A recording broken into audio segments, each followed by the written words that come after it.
see you again because my beautiful secretary, Lurleen, she's just in love with you. You know, she's one of these international gals that lives in Lubbock, Texas. Actually, she moved to El Paso and she's in love with you, watches all of our podcasts. You will tell your secretary to keep to herself, and we'll all be fine and dandy. But Yeah. speaking of keeping to yourself, I think that in light of recent happenings of the past week, there is a conversation that America needs to have on the question of isolationism and counterterrorism and nation building. We need to have this conversation more thoroughly. And I don't think that anyone really has a real, they're all ideologues. Everyone approaches this ideologically. How would you summarize American thought on whether or not we should be involved in other countries? Well, okay. So now we have to take a quick tour of American history isolationism. Okay. So this is American isolationism 101. I'm just going to breeze through 1776. We kicked the British out.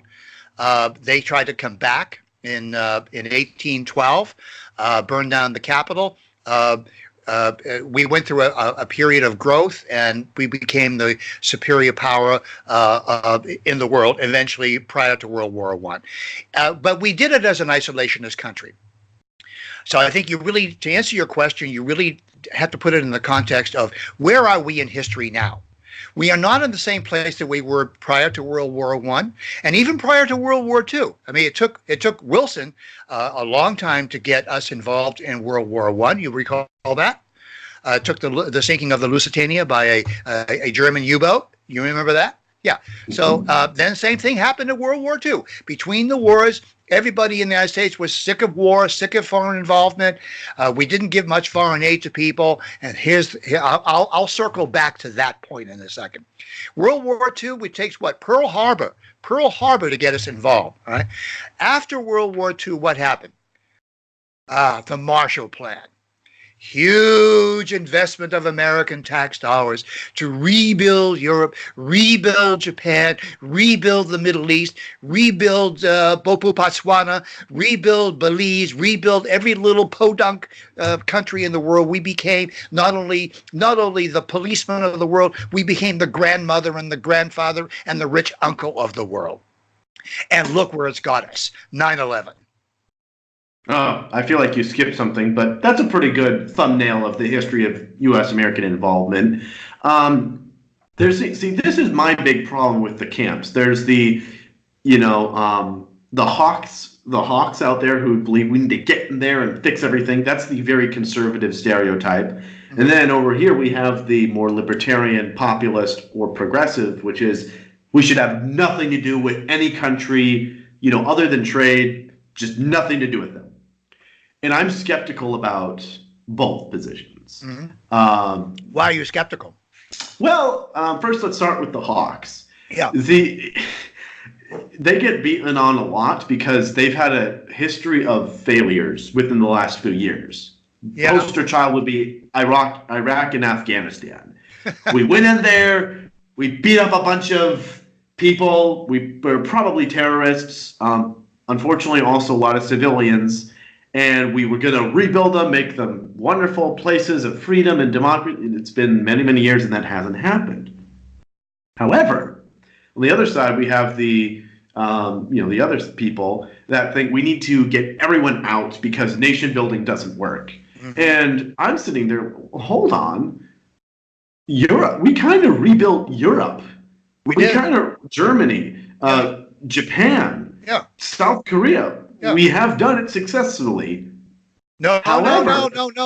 That's where I would disagree. We have rebuilt them, okay? But we haven't done it successfully, okay? You don't think South Korea or Japan or Germany are successful countries? No, not at all. No, not at all. No. No. More so than Iraq or Afghanistan? Would you say they're more much so better than Iraq or Afghanistan? Sure. Or Vietnam, certainly. No, actually, I would say Vietnam is way ahead in terms of the success rate. Way ahead. They love us now. They love us because we left them alone and we gave them access to our markets. We opened the door commercially to them. And that's the whole thinking behind the Trump regime, is to open markets up. Instead of sending money over to people and trying to buy their allegiance, which doesn't work, instead of influence at the end of the barrel of a gun, that doesn't work. Why don't we just try to sell them stuff? And we'll buy their stuff, free trade. So I would say that at the same time. Okay, let me just finish. The reason why I say that Japan and Europe are not successes, because they have an iron wall of tariffs that prevent us from selling our products to them. And that's what Trump is fighting. He's fighting to knock down that iron wall. Germany, they're, right now we're talking about Korea. China. But the same thing is happening with the EU. The EU hates us. They hate us. Well, the point I'm trying to make is that as far as general benevolence, I mean, yes, tariffs are a bad thing and bad trade deals are a bad thing. But what I am saying is that we can't ignore the quality of life that people have in South Korea and Japan and Europe over places that like Iraq and Afghanistan. And but those are different cultures. Well, yeah, that's why I'm skeptical about ideologically approaching this as either one camp or the other. Some people like to ride donkeys, okay? They're just going to love to ride donkeys. Other people like to ride Isuzus. You can't force everybody to drive an Isuzu or ride a donkey. I'm not saying that we should be in Afghanistan or we should not be. What I am saying is that I'm very tired of hearing people say we need to pull out of Afghanistan, or we need to get more, being ideological. We need to get in and fix this. Yeah. Because, the thing about, I've not come across one military official that thinks that, or one pundit that within the military that believes if we just recall every U.S. personnel in Afghanistan, everything's going to be hunky-dory. Mm-hmm. You're going to see a collapse of all the structure, all the native people that live there that just want to be in peace, that want to have some defense against the Taliban and Al Qaeda. Yeah. The government will immediately descend into either a vacuum, just like in Iraq, which was filled by ISIS, and they're going to be filled by some other terrorist group, or they're going to be a puppet for some darker terrorist group. So I really, really am extremely skeptical about. I love the idea of, we are not having people die in a foreign country, Americans dying. I love that. Okay, so are you advocating a both and rather than an either or? Because you presented us with an either or. No, I haven't presented. What I will present you with is the fact that I think we should pull out of Afghanistan, but I do not think we can or should do it overnight. We need to be careful about it.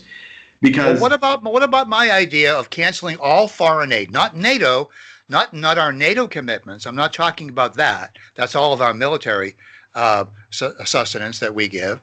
But what if for 1 year, we canceled all foreign aid from Israel, UK, Germany, every single country. We have over 155 countries that we give tax dollars to. Let's say we cancel that for 1 year. Keep the NATO stuff going, but the foreign aid, house building and farming and forestation, all that crap, right? Let them fix their own goddamn country. Let them fix their own country. What's wrong with that? No, I think that's grow up. Just tell them to grow up. To a certain, I do think that's a good thing to do for a lot of countries, but I don't know if we can do that with every country. Why not? Why not? Because I don't know what every single country is like. How dependent are they? And for that 1 year, we will have every one of their ambassadors come to Washington, or their prime ministers or the head of state come to Washington and sit down with the administration and say, what have you done for us today? Not what did you do for us yesterday? Not what you did for us in Normandy? Not what you did for us in Italy in the Second World War? What have you done for America today? And if they can't answer that question, screw you, get out of town. And fix it yourself. No, I'm very much believe that countries should fix their own problems themselves. But I'm skeptical, because the thing is, the problem is not it is a problem that the inherent countries are corrupt and they have problems. Right. The other problem is there are bigger forces like Russia and China who will, if there's no. Fine. Fine. Let them support all these countries that we've got on. No. I'm saying that Let them do it. It's not. They're not going to support them. They're going to ultimately use them as puppet states. Well, but that takes money. That takes their resources. Every time you conquer a country or invade a country or have a sphere of influence in a country, you have to support. It's like Colin Powell said after we went into Iraq. If you break it, you fix it. Yeah, you own it. So do you believe that it would be better to give a country up to a bad actor than to try and fix it for the good? Yeah, because we can deal with bad actors. We're King Kong. Okay. We're King Kong. Yeah. Interesting. Yeah, but you need somebody with a set of balls in the White House to actually effectuate this type of a foreign policy. This is where Bolton was fired because he disagreed with the president. The president isn't quite agreeing with me on this, but Bolton got fired because he does agree with me on this. Yes. That I mean, I do find it interesting how foreign policy is going because now I was reading an article a while ago. The reason why Trump is not a hawk, but he surrounds himself with hawks, is because those are the only people that exist, in the DC circles. There really aren't many isolationists. There's not many people because, they all can benefit from, backdoor deal with different countries. Yeah. Now I know what you're saying. I understand what you're saying. If we evacuate our presence in these foreign countries economically and politically and militarily, I would certainly keep our military presence. I wouldn't touch that. That's another power is going to infiltrate. But where is it written? Where is it written that this will not always happen? It's always going to happen, and you can't prevent it by throwing large sums of money at it and fighting proxy wars.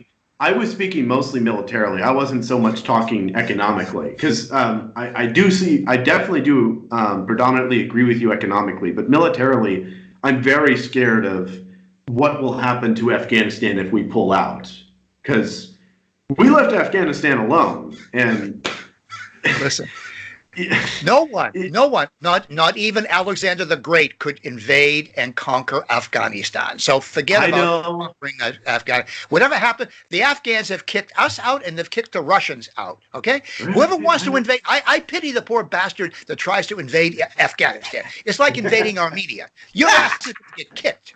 Okay? All right. Okay, Alex. fine. Enough of this. Write, share, send money. Alex is a starving student again. He needs a lot of money. Yeah, I love you too. See you later. Lurleen says goodbye.